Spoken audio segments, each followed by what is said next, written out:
Hello respected viewers, I'm George from Ireland. So here I am outside Kensington Palace, London, on what would have been the 60th birthday of Diana, Princess of Wales. You can see the floral tribute there, a little banner with a message about her. On this gate here, you can see some of the iconic photos of her. Zooming in, you can see her, this one here, as down there, as a 20-year-old bride. She got married just days after her 20th birthday. You see some childhood photos of her there. She said she thought wasn't terribly good looking as a child, and so on. And then some mature images. She died at the age of 36. Just think, even her youngest son Harry is older than she ever was at the moment. Okay, and then some of this famous photo shoot by Mario Testino, I think just weeks before she died, with minimal makeup and jewelry, and the photographer saying, oh, she didn't need them. Show her as a thoroughly modern woman. I thought, like, in what sense was she thoroughly modern? In that she was sort of a stay-at-home mum all the time? Hey, fine, nothing wrong with that, but that's not particularly modern. I failed to see how she was modern. Okay, she had an awful lot of expensive clothes and stuff like that. Self-regarding, prone to fits of pique, throwing tantrums. Is that modern? I don't think so. It's probably always been around. Okay, so you see various people put flags up here at 60. So this was her residence. After she divorced, she had an apartment here she was going to get for life. That was part of the divorce settlement, as well as an alimony, you know, several £1 million as a lump sum, and then a big payoff. My goodness, I don't know what it was worth in today's figures. There we see the Red Dragon of Wales, because of course her husband was the Prince of Wales, therefore she was Princess of Wales. She had the handle Her Royal Highness, but you know, a title is property. So when she divorced, that's one of the things she lost. She could be Diana, Princess of Wales. You can no longer be Her Royal Highness, Princess of Wales. But is that splitting hairs? Unless you're a royal obsessive, you wouldn't know about these things. So some people appear to be having a picnic, holding some sort of vigil here.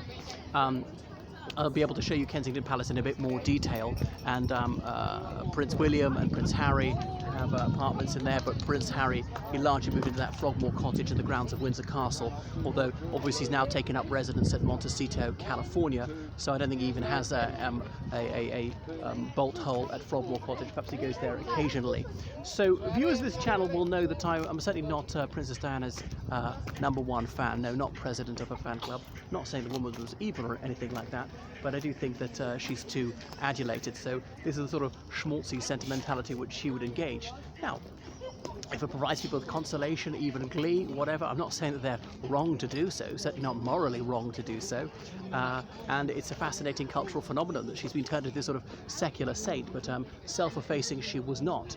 Despite her much vaunted concern for the needy, she never gave them an ob.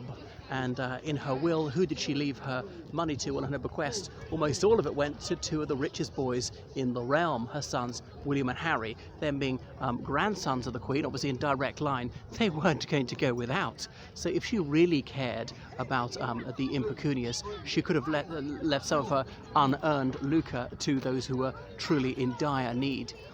You know, these landmine victims and so on. So she did one photo op at a landmine a place with landmines in Angola, and then thereafter that she's associated with that. Wow, what a humanitarian.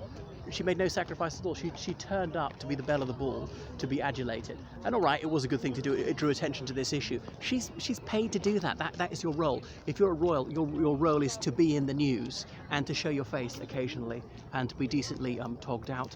And that's something she loved. She's a bit like her daughter-in-law, Kate Middleton. What made her tick? I suppose it was being exalted for her appearance. So when you've got all the time in the world, all the money in the world to spend on that, it's not difficult to look decent. You know, if you're having a 2-hour session with a personal trainer every day, having every skin treatment known to humanity, and the most expensive clothes, jewelry, and hairstyling, with a personal style consultant to advise you on the best look and so on, yeah, it's not that difficult to have a decent appearance. So that's what she was largely about, appearances. So she died in that car crash on the 31st of August 1997 at Pont de l'Alma tunnel, Paris. Well, not actually in the tunnel. She was brought to the hospital alive. Was at Hôpital Salpêtrière or something like that. Her heart had been just pushed right to the other side of her chest. And perhaps it was a cruel irony that her last words when the ambulance man were there was, "Don't touch me," or no, was it "Leave me alone"? I think that was it, even "Leave me alone," which some people say would really stand for her epitaph. So her ex-husband, the Prince of Wales, he flew over to Paris. Prince Charles was there. I don't know they viewed her carcass or not, but nevertheless she's flown back by the Royal Air Force. And she was embalmed and so on, and it was found obviously during this process that she was definitely not pregnant, been menstruating only 2 weeks earlier, despite Mohammed Fayed's fantasies claiming that she had been impregnated by his son Dodi Fayed, that playboy who died in the car beside her. And that they were engaged and all that nonsense. Her relationship with him lasted like 3 weeks, and of those 3 weeks she spent about 12 days in his actual company. So let's not pretend this is something it wasn't. Dodi Fayed was so devoted to her, he was actually engaged to somebody else when they met, an American model who was paid handsomely to disappear when he decided he had better prospects, that Diana was a possibility for him.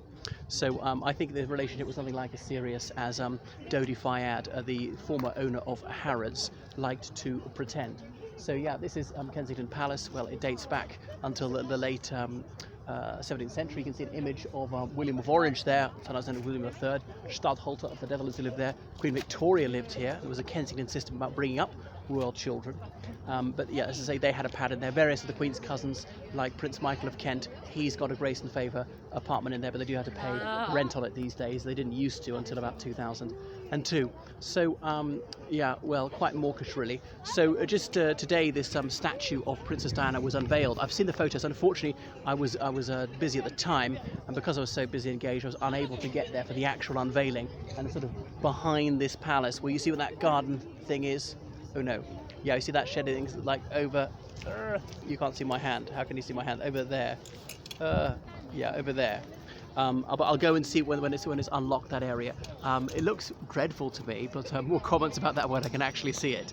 Now, try not to be prejudiced. Just because I have a low opinion of that person, that doesn't mean the piece of art had to be woeful. I can distinguish between the cause and the artist. I could completely disapprove the cause, but think that the artist produced a magnificent piece of work, or vice versa. I could think that it was a woeful piece of work, even though the cause was morally outstanding. As I say, she's not a wicked person, but she doesn't deserve this exaltation, all right?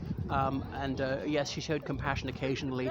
Okay, she kissed AIDS victims on the cheek or something like that.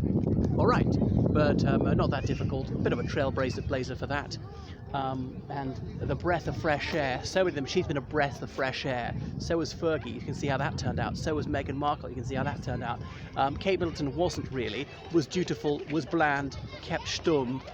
But has just never put a foot wrong. And has given a template of how to do it if you are a volunteer member of the House of Windsor. So that's her. Princess Diana died a very long time ago. We're very close to the 40th anniversary of her wedding at St Paul's Cathedral. Perhaps I'll pop over to St Paul's to do a video on that when that comes around, that actual anniversary. So please subscribe to the channel. Please donate with the greatest possible liberality to me on PayPal, georgecallahan79@gmail.com. That's all small letters. Callahan spelt CALLAGHAN. Thank you everyone, and toodle pip.